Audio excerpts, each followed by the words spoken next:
First of all, warm welcome to all of you who are joining us today. My name is Stina Cowan. I am the Educational and Cultural Programs Manager at the National Nordic Museum, and I am delighted to welcome you to a new season of our literary series, Meet the Author. Since October 2020, we have welcomed 8 Nordic authors for this series, and we are happy to continue the series with a new season. Today, we will meet author Long Litt Woon, who will talk about her book, The Way Through the Woods on Mushrooms and Mourning. And this fascinating book will take us from the Norwegian forests to the beaches of Corsica and New York's Central Park, and the book has been called Moving, Heartfelt, and Joyful. Today's talk is moderated as usual by our one and only Dr. Elizabeth DeNoma. And at the end of today's talk, we will leave room for questions. So we will ask that you post those questions in the Q&A function on the screen. And you can write them as you think of them, and then Elizabeth will get to as many of them as possible. A special thank you today to Norla, Norwegian Literature Abroad, for their support of today's program. And as I mentioned, this is moderated by Elizabeth DeNoma, and the whole series is in very close collaboration with her. And we're so fortunate to have her on board on this project. Not only is she moderating, but her great expertise in international literature and especially Scandinavian literature has allowed us to host the most current and interesting authors and translators in this series. Dr. Elizabeth DeNoma is the founder and editorial director of DeNoma Literary Services.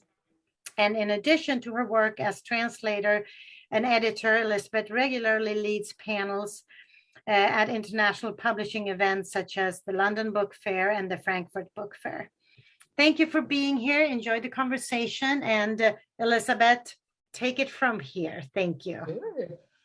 Thank you, Stina. Welcome, everyone. Welcome back to the Meet the Author series. Hope everyone has had a wonderful summer. We left off last May with the Book of Eels with author Patrick Svensson. And the book we have the pleasure of discussing today shares some themes with that earlier title. Before we get started today, the National Nordic Museum would like to acknowledge that we're on the ground of the traditional land of the Coast Salish people.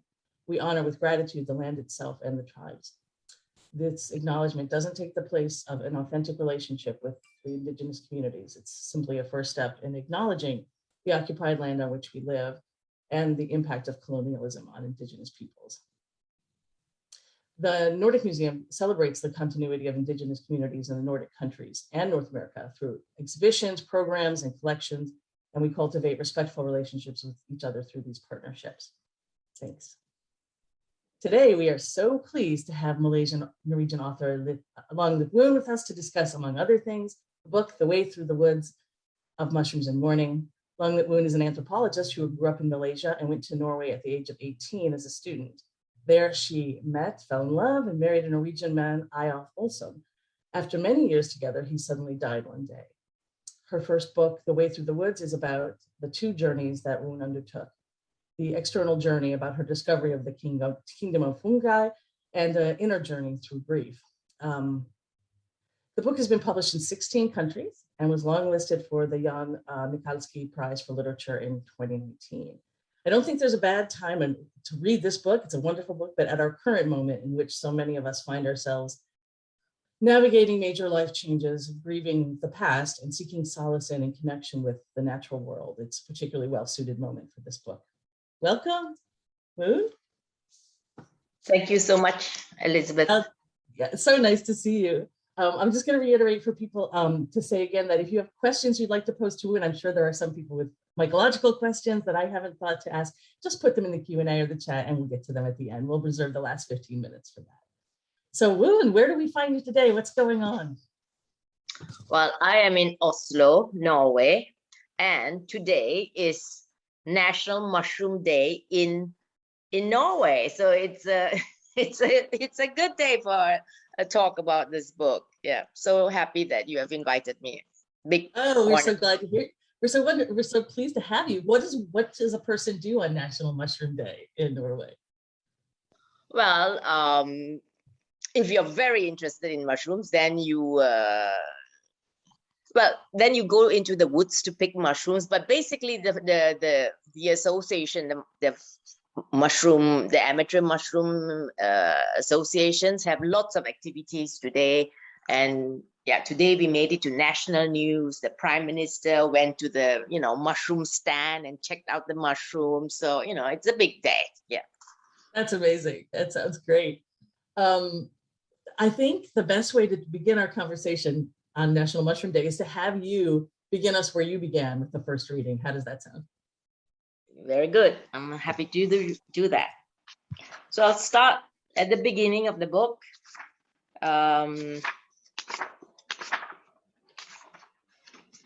Yes. This is the story of a journey which started on the day when my life was turned upside down. The day when Eiolf went to work and didn't come home. He never came back. Life, as I had known it, was gone in that instant. The world would never be the same again.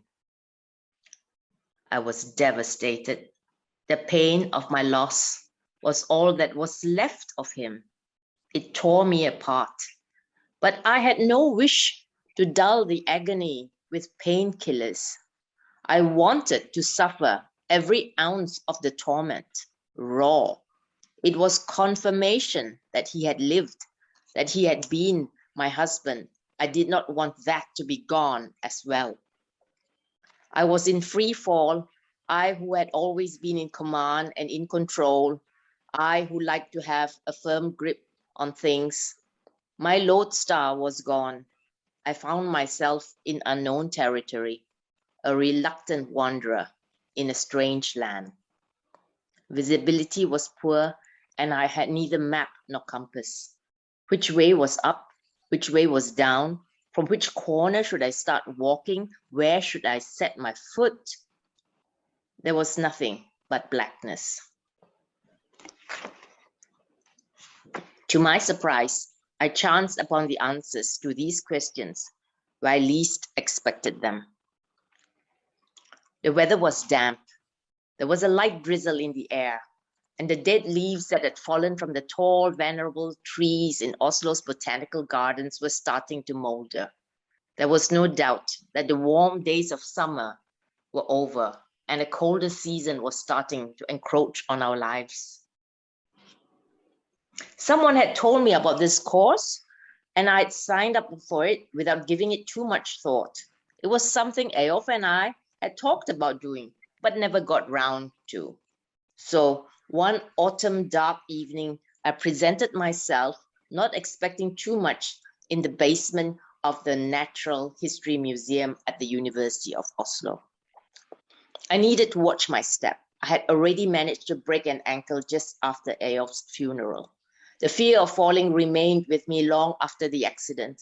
I had been told that it takes a while for a broken ankle to heal, but whether a broken heart could ever be whole again, and if so, how long that might take, no one could tell me. Grief grinds slowly. It devours all the time it needs. The course of bereavement does not run smooth.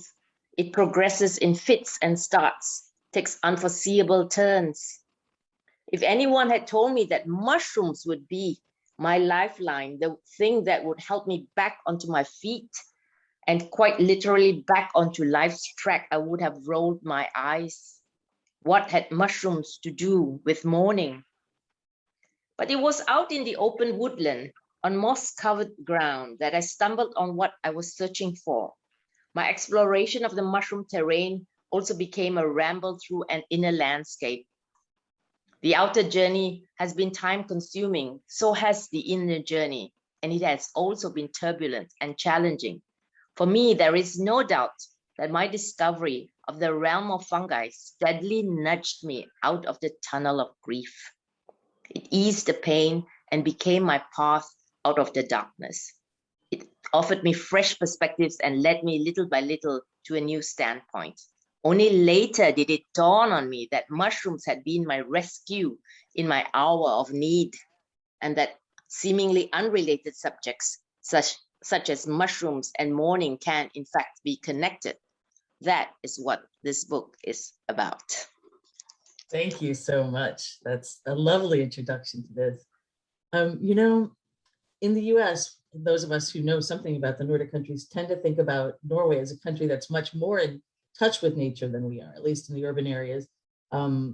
What had your and Eyolf's relationship been, individually or together, for most of your adult lives in and around Oslo? Well, you are completely right, you know, that Norway in general is a very outdoorsy type of place. And even though not everybody, you know, goes hiking every weekend or every time they get a chance, that is like the ideal, you know, and if you don't do that, you sort of a bit, you have a bad conscience about it, you know. And Eyolf came from a city, Stavanger on the west coast. In Stavanger, the weather is warm compared to Oslo. There is no snow on the ground. So he was not a skier. And I was very pleased that he was not a skier because I could then, you know, not go to the woods every Sunday, you know, during winter time to ski. And during the summertime, he was not great on that either, you know, hiking in the woods and stuff like that. So we were very urban, you know, we went to museums, we went to shows, we went to, you know, the library. We didn't go into the forest. So this was new for me too. You know, so mushrooms led me into the forest, into the Norwegian forest, which had surrounded me. You know, I lived in Norway for 30 years. I'd, you know, been there like, you know, a couple of times, not regularly. Yeah. Thanks. Yeah, that's great. Like everything else, and as an anthropologist, you're very knowledgeable about this. Everything is sort of conditioned by culture, and it can be overwhelming to experience the kinds of emotions and the kind of grieving that you've been through in a culture that isn't your own, even as acclimated as you are to it. How did you experience Norwegian culture as you were going through this intense period of grief? Would it have been different than you would have gone through elsewhere? Yeah. In the book, I do talk about the way we grieve in Malaysia. And there's one very well-known Norwegian psychologist who describes my book as a protest, you know, against cultural norms regarding mourning. I think, you know, regardless of culture, mourning and grief is it's a new country, right? It's a new country for everyone. Even if you have done it before, you know, I think. And so you just need to sort of figure out for yourself what's good for you then and there, depending on your relationship to the person you have lost, you know, depending on who you are, what sort of personality you have, and where you are in life. So one part of it is, I think you do not think about culture, but of course, you know, culture is important too in terms of, you know, how your surroundings, you know, help you, or what they say or what they do, you know. And definitely in the course of mourning for Eyolf, I suddenly came to realize and appreciated much more, you know, the practices that we have in Malaysia today, where there is more understanding of the time it takes to mourn somebody. You know, we would mark, you know, a 1 year anniversary, the 2nd year anniversary, the 3rd year anniversary. So you can keep on doing this, you know, and that also means that people will come to your house. It will give you a chance to put your loss in the center again of the conversation, because very often people try to avoid it, you know, and because they think that, yeah, many things, maybe because they don't know what to say or what to do, but sometimes people think they're helping you by not doing so, right? And basically, when I was grieving, that was what I wanted the most. I wanted my loss to be acknowledged, to be in the middle of the conversation. So Yeah. So partly, I think this is a journey, a new journey for every time you take on this journey of grief. But on the other hand, yeah, you are right. You know, different cultures have different approaches to this. Yeah. And I don't know that much about Norwegian culture, not having lived there. I've lived in Sweden, but here in the States, I know that, as you say, people don't necessarily know how to raise a raw topic, and they think maybe they're doing you a service by not pressing on a painful point. Was that the same way that it was for you, or did you experience that in Norway? Yes, definitely. And I took part in a bereavement group, you know, and I went there, attended it sort of regularly after Eyolf died. And this was a topic everyone talked about, you know. So definitely this thing about, I mean, your surroundings, people want to help, but they don't really know how to do it. And my take on this is that there are two major issues that happens when you experience a loss that is a very central loss. And one side of it is very practical. You know, you need to eat, so the house needs to be cleaned, the garbage needs to be taken out. And if that's what you can do that to help. You know, bring a pie, you know, help me clean my house, you know, take out the rubbish, you know, that kind of thing. But the other side of it, which is the more difficult part of it, of anyone who is grieving, it's trying to figure out, you know, what life is going to be like again. How you're going to return to life, you know. That requires somebody listening more than giving you advice, you know. Yeah. Right, being present with you and your feelings. Exactly. So what do you think about mushrooms or mycology? I don't know if you entered it through a more I mean, I do know because I've read your book, which I encourage everyone to do. But could you tell us what it was about mushrooms, fungi, and mycology that was able to break through to you in that state? First, I need to say that, you know, okay, again, back to my bereavement group, everybody was trying something. You know, they were going for yoga, they were traveling, they were, you know, going for massage, they were doing this and that. And I did all that too, you know, because you are just looking for something to comfort you, to console you, to help you. I mean, and so I tried all of that. Anyone suggested, I raised my hand and I did that, and still it didn't help. So I came to mushrooms from that end, you know, just not really expecting anything, but just doing it because somebody had suggested it. And since it was something that we had talked about, yeah, why not? So that was how I came to mushrooms. But for me, it did the trick, right? And I write in the book how it came.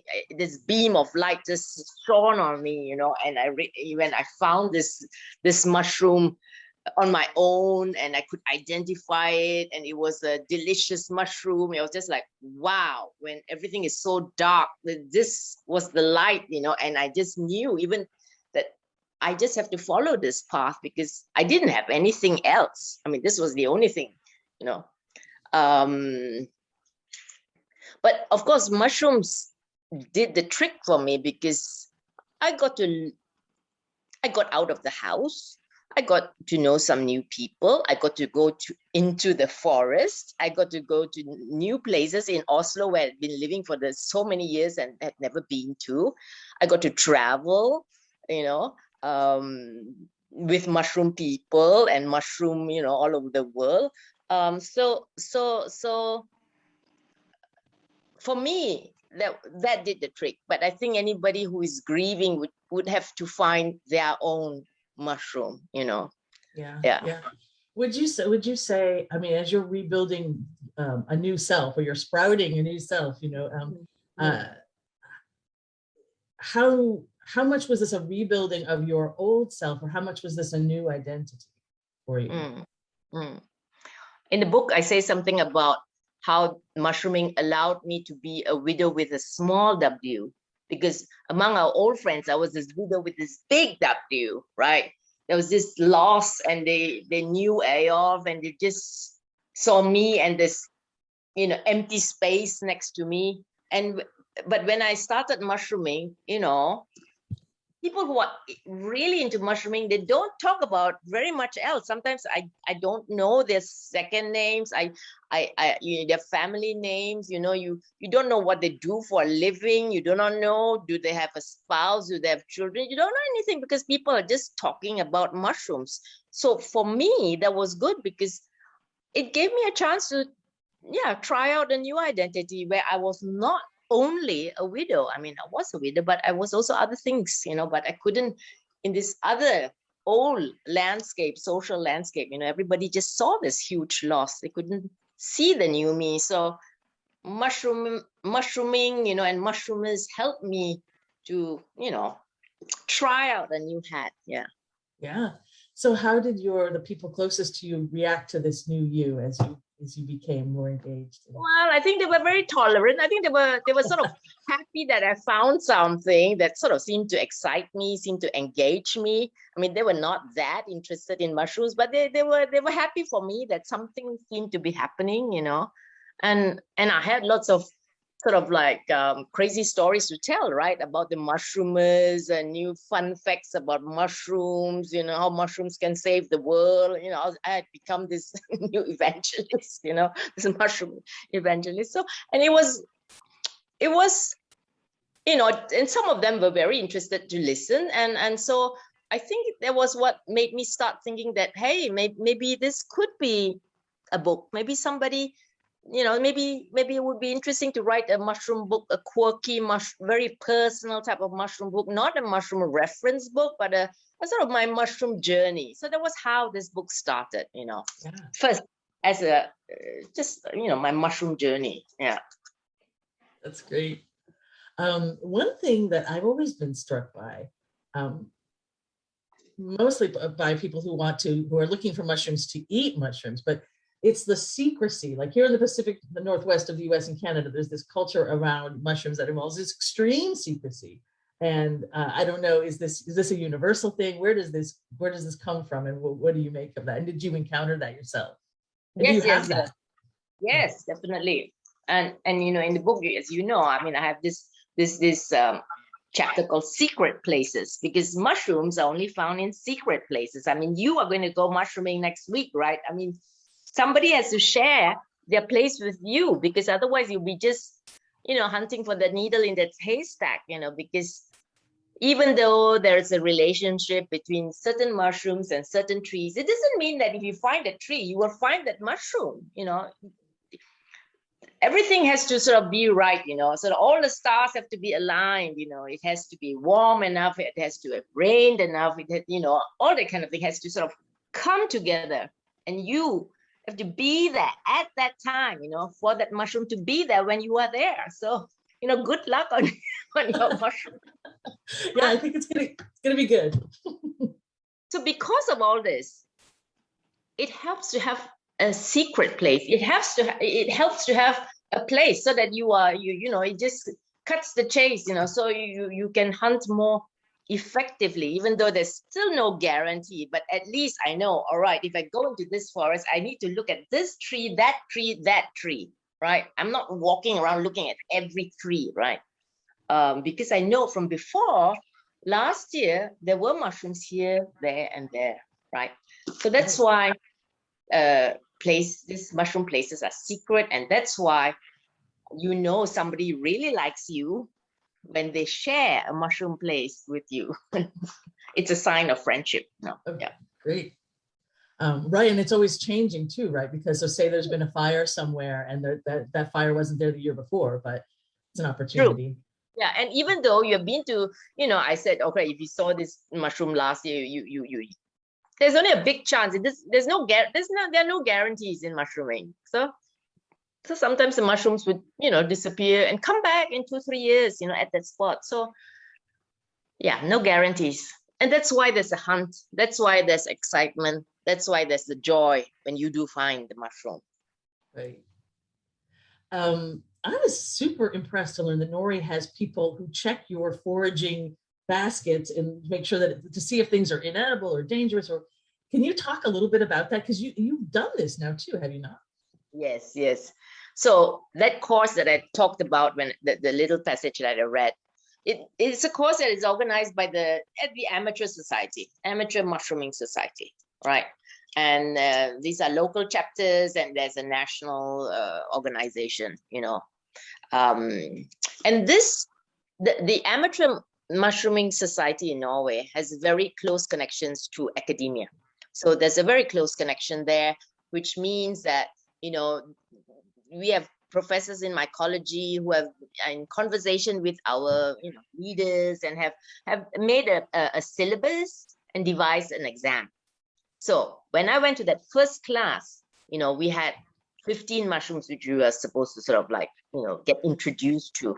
And it was just impossible. I just knew the chanterelle. That was the only one I could. And I thought, it's impossible to learn to differentiate between 15 mushrooms. That how am I ever going to, you know, learn? I mean, I knew that this syllabus had 150 mushrooms. So if I can't do 15, how can I do 150? You know, it's impossible. But yeah, but people do that, and I did that in the end too. And so there is a system. For example, now in mushrooming season, at 5 different checkpoints in Oslo, you can go and get your mushrooms checked by these mushroom inspectors, you know, who do this for free. There's some people, this is their mission in life, because they, you know, are saving, you know, people from a terrible bout of poisoning, you know, which can be deadly. So yeah, so we have a system, and so this goes on during the whole of for the whole of October, September and October. So what's the strangest thing that you found when you've been going through somebody's basket or somebody? Well, some people have really deadly mushrooms. Deadly mushrooms where you, so we try to tell people, when you pick your mushrooms, make sure you separate them. Like, for example, you know the chanterelle, you pick the chanterelles and you put them in your basket, and you pick something you do not know and you put it in the same basket on top of your chanterelles. If it is one of these deadly mushrooms, we will tell you to throw out the whole basket of mushrooms. Because if you just eat a little tiny bit, you know, it will kill you. So that's why we tell people, you know, carry little paper bags or something and separate the different species from each other. The ones you know from the ones you don't know. The ones you don't know, you keep them in a separate bag. So you know, so it doesn't contaminate your good chanterelles. Yeah. That is a very good tip, and one that I've made a note of. You know, it sounded like when you were talking about like identifying those mushrooms and stuff, it reminded me of like the people who are studying to be sommeliers with wine tasting and things like that. Like just the rigor of that. Absolutely. Absolutely. I just met a new friend who is a big wine drinker, and he's been teaching me, and I drink very little, but the last year I've been, you know, when I started drinking wine, I realized that, okay, I'm doing the same exercise. You get new vocabulary. You use your sense. You have to, you know, make your senses aware of things you were not aware of before. So it's just, you know, it's a sensory thing. You know, drinking wine, picking mushrooms, and identifying mushrooms. It is, it's a huge sensory experience, and then it's also intellectual, because you learn a new language basically. And in the beginning it's just completely overwhelming. You're just like, how can you differentiate, how can you know? So I went into this wine drinking and I realized, this is a new, you know, mushroom experience. So I just, you know, I know what it's like, I know what that process is like.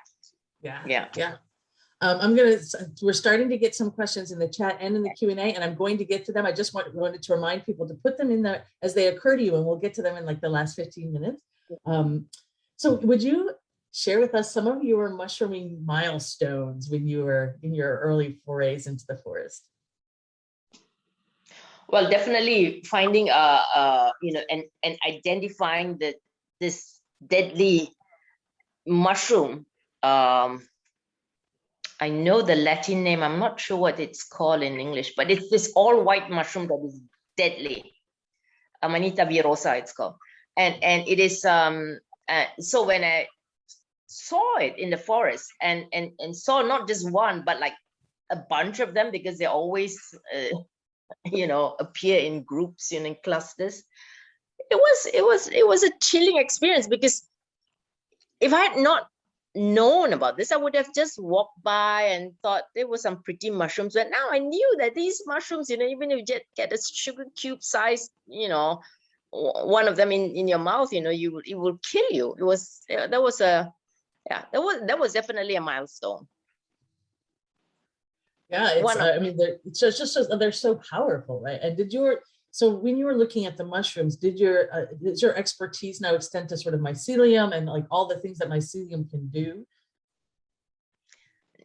No, I mean, my expertise is just limited to the syllabus. But of course, the thing is, it's not just. It is a very practical type of knowledge. Picking mushrooms. You need to go out first. You cannot just study this book, of the syllabus of 150 mushrooms and going to take the test. You're going to fail because these mushrooms, they look so different. There's such a, when they are young, when they are, middle-aged, and when they are elderly, so they look so different. You need to know what they look like. You need to know the terrain. You can sort of that's why I talk about this sixth mushroom sense. Sometimes you go into the forest and there are mushrooms here. So you need to learn that. And the only way to do that is not to eat, but to go into the forest with someone who knows, with someone who likes you and wants to show you their mushroom spots. That's what you need. Yeah. So you need a mushroom mentor. You definitely do. Yes. And I write about my mushroom mentor in my book. Yeah. Yeah. No, it was just such a great book. Would you mind sharing the next passage with us, the next reading that you had prepared? Sure. Let me see.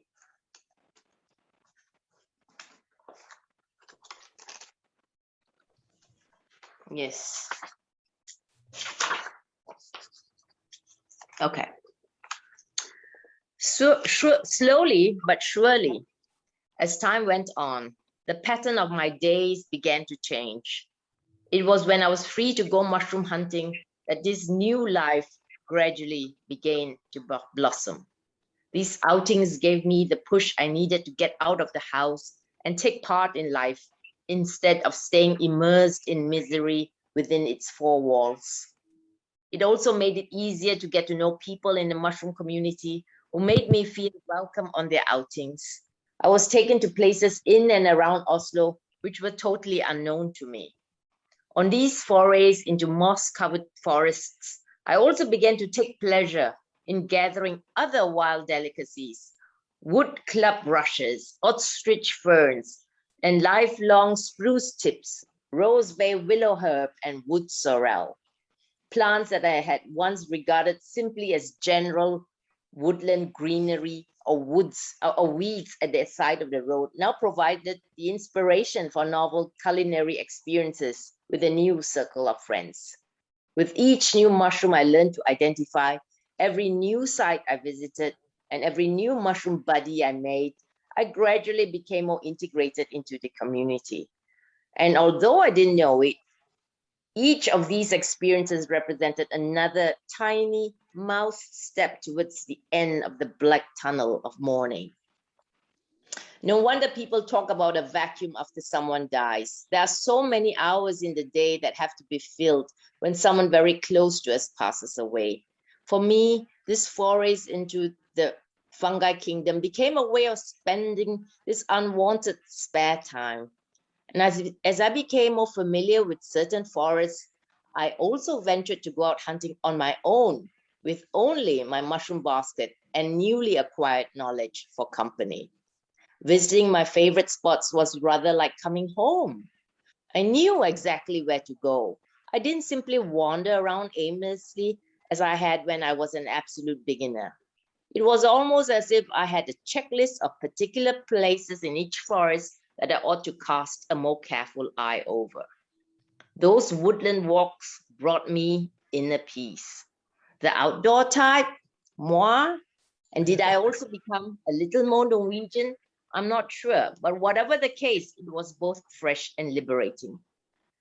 I dreamed of becoming part of the inner circle of the mushroom community, the mushroom inspectors who conduct checks on mushrooms picked in the wild throughout the season. I was impressed by the extent of their knowledge and the sense of vocation that prompted them to spend their free time helping residents of Oslo who wished to pick mushrooms. For the first time since Eyolf's death, I felt that I had a goal and a direction. Thank you so much. That is lovely. And I'm just going to say again, for anyone who has not yet read the book, you have this to look forward to. It's just such a wonderful book. And I actually listened to the audiobook as well. It's quite good too. So you illustrate for us your growing mastery as you're going out into the Norwegian woods there, but in the book you talk about visiting many other countries as well and becoming and going out in Central Park, for example. So I'm going to tie this back to culture just for a minute. Did you find that that mushrooming culture was different from country to country, or there were differences, or is the mushrooming culture itself sort of universal? I would say there is a universality to all this. I mean, because of the whole, because you have to hunt for mushrooms, right? And when you hunt for mushrooms, you hunt with friends or you hunt alone. You keep your places secret, you know, and when it, like, for example, in Oslo, it has not rained for the last month. Everyone else is very happy that we have, you know, had a wonderful summer. The mushrooming people, they're sort of hoping for rain because there are no mushrooms now because it has not rained. You know, so you become this. You are not like other people because you have other needs and other wishes. Yeah. So there is this commonality across countries and cultures. Yeah, I would say so. When you were traveling and looking for mushrooms or going to conferences about mushrooms, was there, did you have a big find, or was there something really distinctive that you found in one of these conferences or in one of these experiences out in a different place? Well, the big find I write about in the book was in Telluride in Colorado. I'd heard about this Telluride mushroom festival. And I'd seen photographs of this mushroom parade where people dress up as mushrooms, you know, and they spend the whole year, you know, preparing, sowing their mushrooms, just like, you know, in Brazil, they will spend their whole year, you know, making their new costume for the parade, you know, when they have it in February. But anyway, these mushroom people, they dress up as mushrooms. So I was like, hey, these crazy people, I really want to be there. I really want to, you know, be in that mushroom parade, you know. So anyway, I got to know some American mushroomers from New York, and amongst them, Gary Linkoff, whom I write about in the book, and who is the author of the Audubon's book, you know, about mushrooms. And he invited me to the Telluride Mushroom Festival, where, you know, which he co-founded, you know. So I was there and went on a foray with Gary Linkoff, and on that trip, I found a mushroom which I thought looked a bit strange, and I thought it was a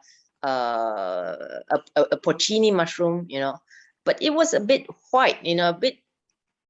It was not 100%. I was not 100% sure, and then I showed it to Gary Linkoff, and he immediately, you know, screamed and, you know, jumped up and down and, wow, you know, what have you found here, you know? And yeah, so basically, that mushroom was taken away from me because, you know, science.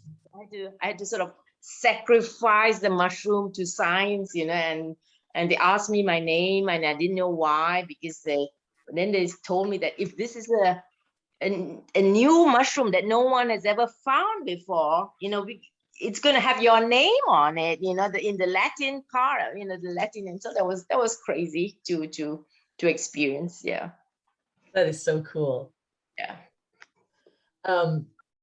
So you talked a little bit about how you decided that, oh, this might be, this experience I've had might be instructive for other people. I'm going to start writing it. What was the writing process like for you? Because that's its own thing completely, isn't it? Absolutely, absolutely. Like I mentioned earlier, at some point I thought, yeah, maybe I could write a quirky mushroom book, and I applied for a grant, got a writer's grant, and started writing this book. But all the time whilst I was writing, I was wondering, where I'm going to put Eiolf into this, because he was the reason why I started mushrooming. But I didn't know how to do it, and then I started writing.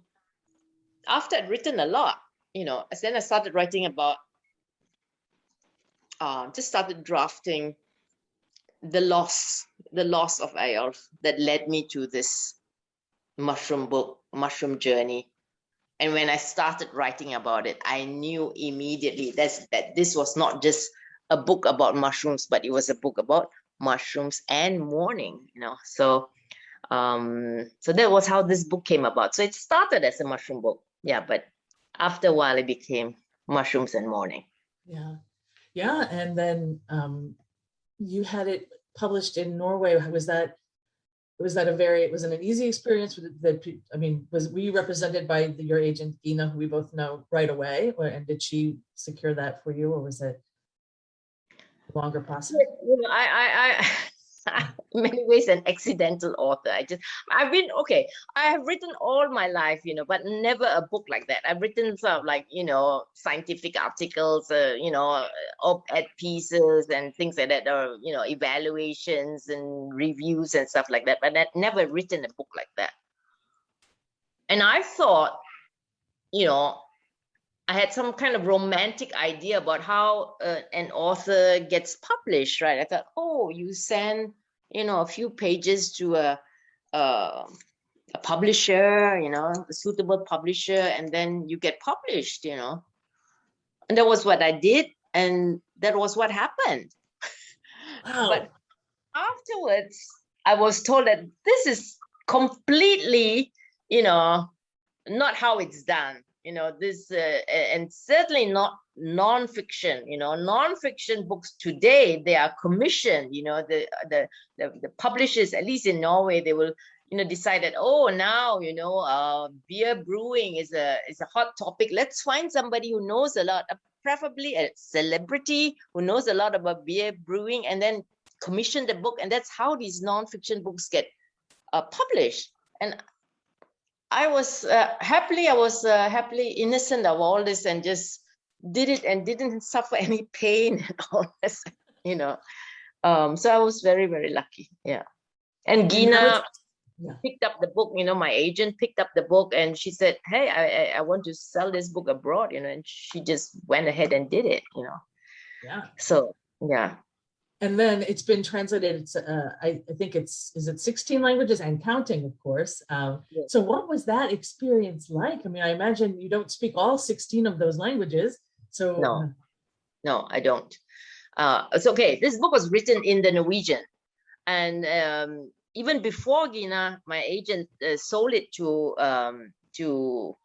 a publisher in English, I thought that, maybe I could try to translate it myself, into English. And I just started like page 1, and I realized, no, you can't do this. Leave it to the professionals, because so that's what I did. And the experience of being translated has been very different, because it's been very different in the different countries, So some translators have contacted me, and some I've worked with very closely. Okay, Barbara Heveland, whom I think has done an excellent work, in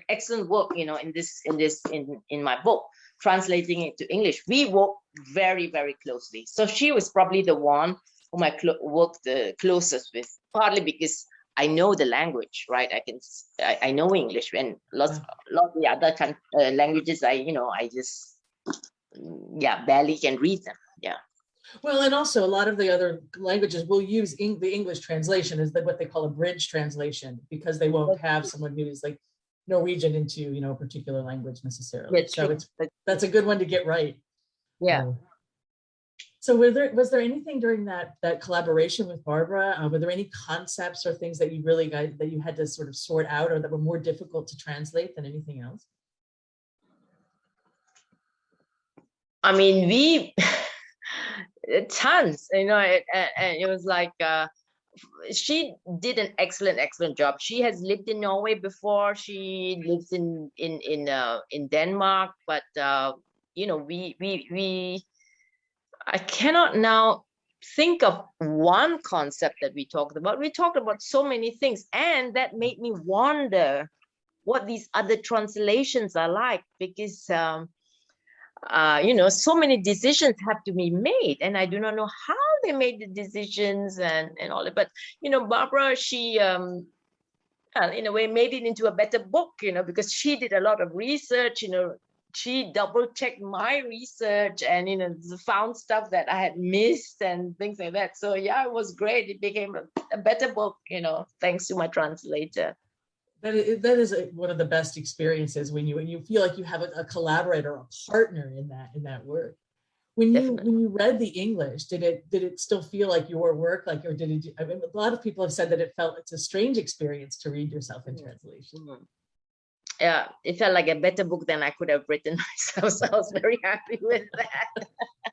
That's awesome. And what has been the reaction in different countries or languages to it? Well, like I told you earlier before we started our session, one thing is the different countries, but the other thing is the different, groups of people who have been reading the book, right? I mean, they've got mushroom people, we've got, people in the mental health industry, but not only that, but I've been to like literary festivals. There are people who are into nature writing, people are into science. I mean, so this book is so difficult to categorize. So my different publishers, they have it under different categories, and my agent warned me, said, be warned that this could be, someone could categorize this.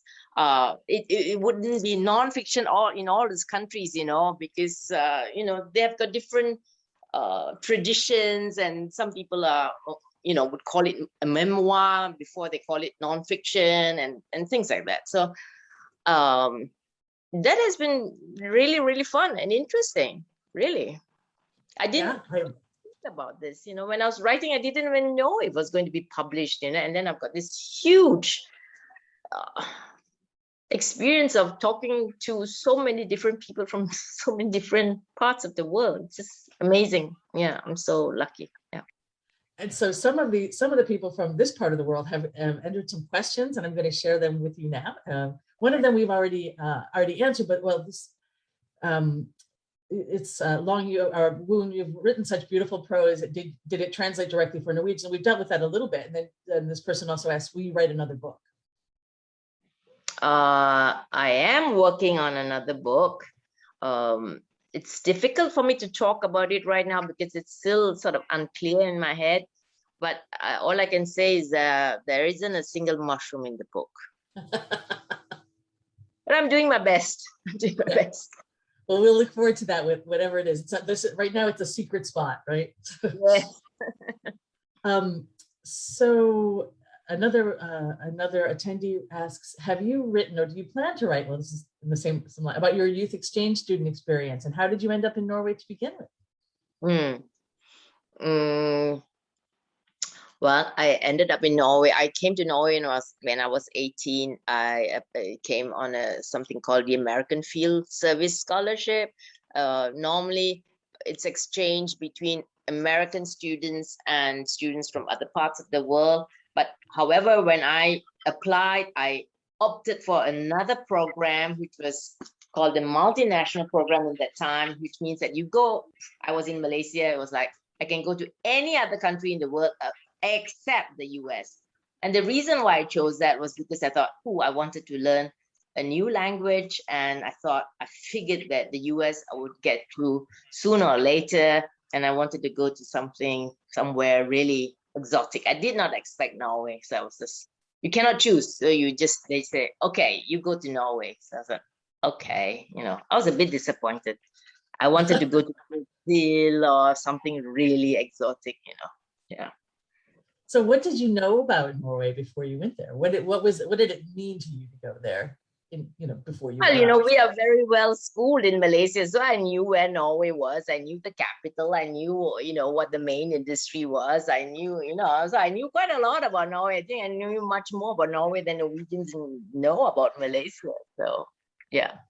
Sure. But of course, it's still nothing prepares you for, being there, right? Still a shock, yeah. Do you remember your earliest days there, the things that were just so dramatically different for you? Yeah, just breathing the air is different, I remember, people here have a way of like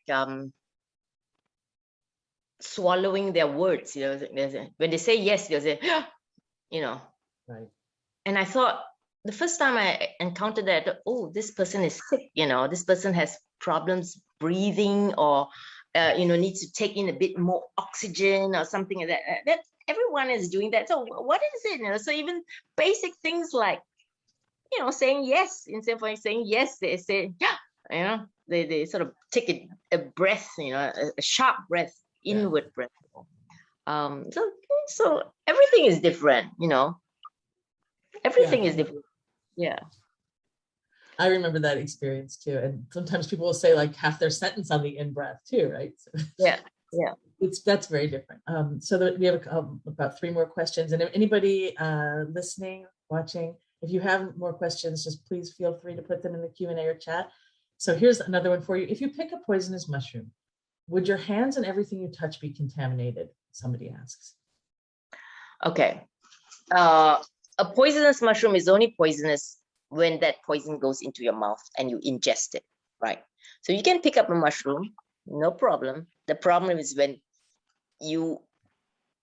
let's say some of it, has some parts of it has stuck, is stuck on your fingers, and then you start, sucking and licking that finger. Well, I wouldn't do that, But basically, picking up a mushroom is no problem, because we very often when we go out with newbies, they see a mushroom and they will not touch the mushroom. They would like take 2 pieces of paper or 2 twigs, or if they want to lift the mushroom. You don't need to do that. You can touch the mushroom.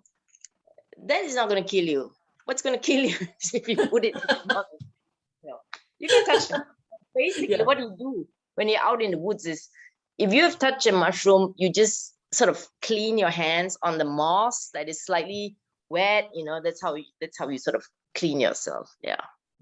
Yeah. So you don't need gloves, but you probably need a knife to No, you don't need gloves to touch a mushroom. You can touch a super poisonous mushroom. Just don't put those fingers in your mouth. Yeah.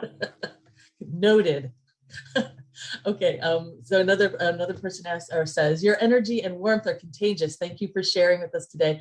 She's curious about the meaning of the shirt that you're wearing.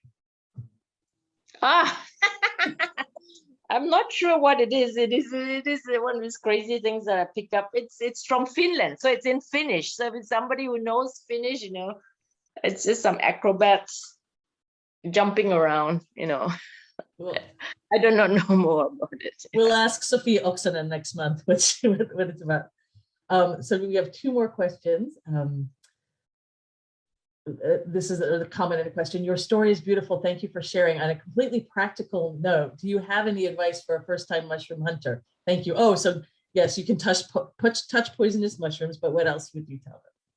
Yeah. So you don't need gloves to hold a mushroom. In fact, one of the joys of mushroom is to touch the mushroom, and it's a very tactile thing, right? Not to touch the mushroom, but to try to loosen it from the ground. It's sort of like you move it back and forth, and then you can lift it finally. Or of course you can use a knife to help you, but that's one of the joys, of mushrooming, to touch the mushroom.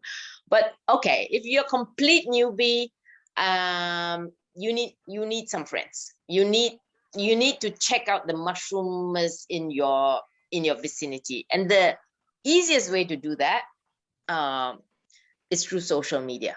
So I was like before my husband died, I was like, okay, I'm not into social media. This is not for me. It's superficial, everybody's friend, all that kind of thing. But anyway, there was a widow and just started mushrooming, and I found out that there are so many communities, mushroom communities. So you just type mushroom and then your area, and then you will find a group that is dedicated to mushrooms, and then you find your friends there. Just ask, is there anyone who wants to take me? I'm completely new, I want to learn. They love that.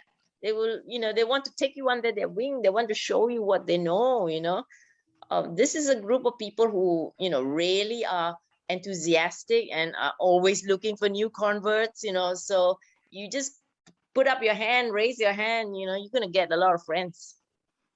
Don't do it alone with the book. Yeah, no. Yeah, okay. So we don't need gloves and we don't need a knife because we can do it, but do we need I know that in Scandinavia or in the Nordic countries, sometimes people have a particular basket. Is there any other gear that we need? Basically, yeah. I have tons of baskets, but basically what you need is a paper bag. Not a plastic bag, but a paper bag.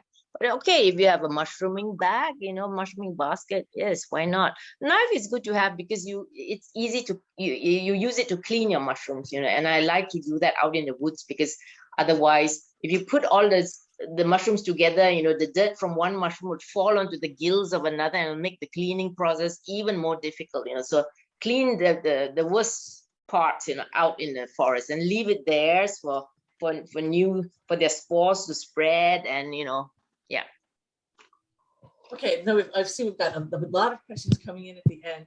So let's, I'm going to just say, let's see. If you want to ensure that the mushroom patch is sustainable, is there an optimal way of harvesting, cutting versus pulling, leaving a percentage for regrowth? Yeah, so do not worry about the mushroom, because the mushroom takes care of itself. The mycelium underground is so huge, the net is so big that I've never heard of mushrooms being sort of harvested in a way that it doesn't come back again, because it will. So don't worry about it. But so when I don't use a knife, it's more for the joy of touching the mushroom and pulling it out of the ground. But sometimes you want to use a knife because the stem is also very tasty. So some people just don't take the stem. Well, then you haven't taken half the mushroom. If you have found this wonderful mushroom, then you try to sort of stick your knife in so that you get as much of the stem as possible. It tastes the same. Yeah, that's great advice. Thank you. And we have one last question, and this is a good note to wrap things up on. Do you translate the separation of poisonous from healthy mushrooms to things in life beyond mushrooms? Well, okay, this is a huge question, because of course this book is a very straightforward, you can read it as a very straightforward book, but of course you can also read mushrooms as a metaphor, mushrooming as a metaphor, and there are some people who have said that, they wish I'd written more about the mourning process, that too many mushrooms in the book. Well, I try, in a way, this is what I managed to write. It was very difficult to write about the mourning process, but at the same time, the mourning process, it goes in fits and starts, like I said, so sometimes there's something happens, and that is when I managed to write about it. Otherwise, it's like the difficult mushrooming process. So that was in a way, a metaphor also for this whole this whole mourning process, so the mushroom journey is also a metaphor for the mourning journey. And anyway, as we are wrapping up, I'm on social media. Anybody wants to reach out, just reach out. I'll be happy to talk more. Yeah. Thank you so much. This has really been just a lot of fun. And I'll just plug this again right at the end, read this book or listen to this book if you haven't already. It's going to be in the bookstore at the National Nordic Museum. And like Woon says, she's on social media. Even though she was earlier suspicious of it, she's there now. Thank you so much. This was absolutely enjoying Thank talking you. to you Thank today. you, Elizabeth. Very nice to talk to you. Yes. Yeah. And hopefully we will see each other in person, have a glass of wine and a plate of mushrooms. That would be wonderful. I look forward to it. Okay, goodbye, everybody. Thank you so much for being here today.